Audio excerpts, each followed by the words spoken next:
नमस्कार दोस्तों। इस सीरीज़ में हम वोकैबुलरी स्टार्ट करेंगे जिसमें मैं आपको हर दिन 5 वर्ड्स दूंगी वोकैबुलरी के।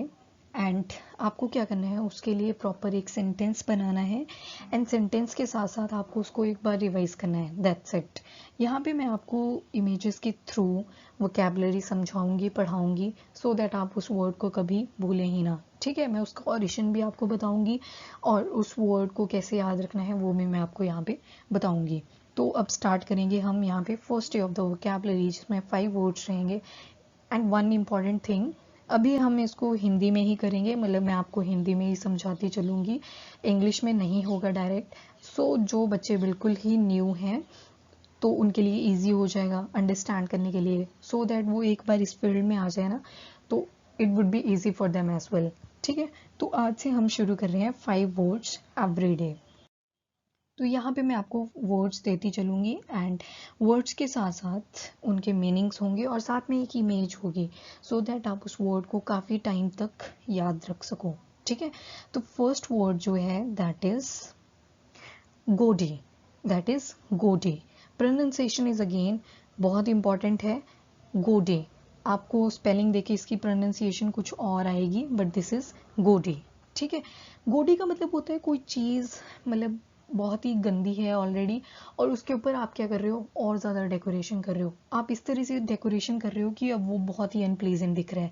As you can see in the image, इस इमेज को देखो तो ये आदमी जो भी है ये बहुत ही भद्दा लग रहा है बिकॉज ओवर मेकअप हो रखा है। ठीक है, तो इसके लिए मैं सिनोनिम भी यूज़ कर सकती हूँ। सिनोनिम का मतलब होता है कि एक वर्ड, अगर हमें गॉडी नहीं बोलना है, गोडी नहीं बोलना है, तो we can use other words also, जैसे शोई, गैरिश, वल्गर। ठीक है, so these are the synonym for गोडी।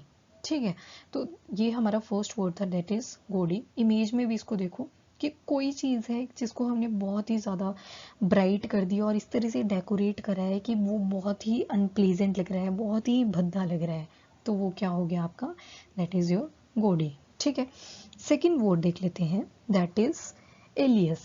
That is alias. ठीक है, एलियस का क्या बोल सकते हैं, जैसे मान लो किसी लड़की का नाम है दीक्षा। ठीक है, दीक्षा का निक नेम दे दिया दिशु, बट जो सर्टिफिकेट्स होंगे ना उस पर यही नाम होगा दीक्षा, तो ये नेम जो है that is a real name. ठीक है, जो ओरिजिनल नेम है इस लड़के का। ठीक है, बट ये जो ये नाम है दैट इज एलियस। ये क्या है, एलियस, मतलब एक तरह से फेक नेम है, मतलब जिस नेम को टेम्परेरी यूज करते हैं, सिर्फ उसके रिलेटिव बोलते होंगे, लव्ड वंस बोलते होंगे, और कोई नहीं बोलता है। ठीक है, so that is alias. Alias मतलब क्या हो गया, फॉल्स नेम। फॉल्स नेम, या बोल लो कि जिसको हम बहुत ही टेम्परेरी नेम भी बोल सकते हैं या फेक नेम भी बोल सकते हैं। ठीक है, तो इसके लिए मैंने इमेज नहीं लगाई है। जो भी आपका सबका नाम है, जैसे मान लो किसी का नाम है पल्लवी। ठीक है, तो पल्लवी के लिए दे दिया पल्लू। किसी का नाम है विल्सन। ठीक है, विल्सन के लिए नाम दे दिया विल। ठीक है, तो इस तरह से जो निक नेम्स होते हैं एक तरह से, दे आर ऑल्सो एलियस, मतलब एक तरह से टेम्परेरी नेम्स। उसके बाद जो नेक्स्ट वर्ड है दैट इज एलेक्रिटी। क्या है, एलेक्रिटी। एलेक्रिटी जो होता है कोई पर्सन जो कि बहुत ही चेयरफुल नेचर से रह रहा है, कोई भी काम है जिसको बहुत ही चेयरफुल तरीके से कर रहा है, मतलब बहुत खुशी से कर रहा है। ठीक है, तो अगर मान लो आपका कोई एम है एंड उस एम को अचीव करने के लिए आप अपना काम जो है बहुत ही एंजॉय करके कर रहे हो, तो you are going to be alacrity. ठीक है, you are alacrity kind of person. So जैसे ये डॉगी है, ये भाग रहा है, बहुत खुश है कि मैं भाग रहा हूँ। ठीक है, सो अगर एलेक्रिटी के लिए मैं बहुत ही ईजी लैंग्वेज में बोलूँ, एलेक्रिटी मतलब जॉयफुल। ठीक है, एक तरह से कैसा पर्सन, जॉयफुल। जो कैसा पर्सन है, liveliness, eagerness and cheerful nature से भरा हुआ। ठीक है, and fourth word we are having is gregarious. That is gregarious. अगर इस वर्ड का मैं ओरिजिन आपको बता दूं, ग्रेग, ग्रेग का मतलब होता है हर्ड। हर्ड का क्या मतलब होता है, एक तरह से समूह। ठीक है, तो ऐसा पर्सन जिसको मतलब बहुत शौक है कि उसके अराउंड बहुत सारे लोग रहें। ये कोई पर्सन ए है, इसको चाहिए कि इसके साथ पर्सन बी भी हो, इसके साथ पर्सन सी भी हो, पर्सन डी भी हो, पर्सन ई भी हो, मतलब बहुत सारे लोग हो, ठीक है। He is fond of the company of others, इसको चाहिए कि इसके साथ कोई ना कोई हो हर टाइम, ठीक है। तो इस तरह के लोगों को क्या बोलते हैं, ग्रेगेरियस। ऐसे पर्सन को क्या बोलते हैं, ग्रेगेरियस। और इसका ओरिजिन कहाँ से हुआ है, वर्ड ग्रीक से, जिसका क्या मतलब होता है, हर्ड। हर्ड आप सभी को पता है कि क्या मतलब होता है इसका, दैट इज समूह। फिर आ जाओ ये इमेज पे देखो पहले तो, ठीक है। जैसे ये मान लो ये पर्सन है, ये बहुत ग्रेगेरियस है, ये पांचों ग्रेगेरियस है इन शॉर्ट, ठीक है। इन सबको पसंद है कि वो हमेशा किसी ना किसी की कंपनी में रहे, तो that is the meaning of gregarious. फिर आता है आपका फिफ्थ वर्ड, दैट इज कंप्लेजेंट। क्या है ये, कंप्लेजेंट।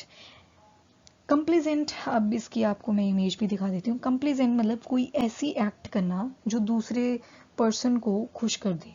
फॉर एग्जाम्पल एक ये सीता है और एक साइड राम है, तो सीता नाराज हो जाती है राम से, तो राम जी क्या करते हैं, फूलों का एक बुके ले आते हैं, ठीक है, और सीता जी को दे देते हैं, तो सीता जी खुश हो जाती हैं, ठीक है। तो that is the complaisant kind of nature. So people who are willing to do something in order to please other, दूसरों को खुश करने के लिए जो लोग करते हैं, that is complaisant, ठीक है। ये मान लो ये राम है, ये सीता जी हैं, तो ये क्या कर रहे हैं, इनको फ्लावर्स देंगे, ठीक है, ताकि ये खुश हो जाए, ठीक है।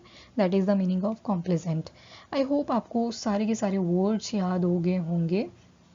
अब आपको क्या करना है, एक बार रिवीजन देना है फटाफट। तो फर्स्ट वर्ड जो था दैट वाज द गोडी। गोडी का मतलब होता है कोई चीज़ इस तरह से डेकोरेट कर दी है कि उसकी जो डेकोरेशन थी वो अब डेकोरेशन ना होके बहुत ही भद्दी लग रही है, ठीक है, दैट इज़ द गोडी। सो instead of saying showy vulgar you can use a new word that is गोडी। फिर उसके बाद जो सेकेंड वर्ड है दैट इज़ एलियस। एलियस मतलब फेक नेम या ऐसा नाम जो टेम्परेरी हो, ठीक है, एलियस। तो जो भी आपका नाम है, जो भी आपके निक नेम्स हैं जो सिर्फ कुछ लोगों को पता है, that is your alias. So instead of saying nickname you can use alias, my alias is this, alright. Then third word जो था दैट वाज द एलेक्रिटी। तो एलेक्रिटी मतलब कोई पर्सन जो हमेशा जॉयफुल रहता है, चेयरफुल नेचर से रहता है, जो भी काम करता है बहुत ही चेयरफुल नेचर से करता है। उसके बाद जो फोर्थ वर्ड था दैट इज ग्रिगेरियस। ग्रिगेरियस का मतलब होता है ऐसा पर्सन जो फॉन्ड है कि हमेशा किसी ना किसी की कंपनी में रहे, जिस तरह से इस पिक्चर में दिखाया गया है, दैट इज ग्रिगेरियस। फिर उसके बाद था कंप्लेजेंट। कंप्लेजेंट का मतलब था कोई ऐसी एक्ट करना कि जो दूसरे को खुश कर दे, मतलब दूसरे को प्लीज करने के लिए आप कोई एक्ट कर रहे हो, दैट इज कॉम्प्लेसेंट। मान लो कोई आपसे नाराज हो गया, आपका कोई बेस्ट फ्रेंड है आपसे नाराज हो गया, then you have to be complacent at that time, you have to do something that can please your friend. So complacent आप क्या करोगे, या तो उसको कोई ट्रीट दे दोगे छोटी मोटी, या तो आप उसको कोई गिफ्ट दे दोगे। So it's a complacent kind of nature. So these were the 5 words of the day. I hope आपको पांचों के पांचों वर्ड समझ आ गए होंगे, और अगर समझ आ गए हैं तो इनका क्या करना है, आपको भी लेना है स्क्रीनशॉट, और स्क्रीनशॉट लेके आपको एक डायरी लगानी है छोटी सी, और इसमें ये क्या करने हैं, नोट, ठीक है। और एक बार आपको मिरर के आगे खड़े होना है और वहाँ पे इसको करना है revise. So this is all about the 5 words of the day. And अगर आपको वो वर्ड समझ आए हैं तो कमेंट सेक्शन में ज़रूर बताएं, और जहाँ पे आपको ना पता चला हो वो भी बताएं, ठीक है। This is all about the day. Thank you, bye bye, take care.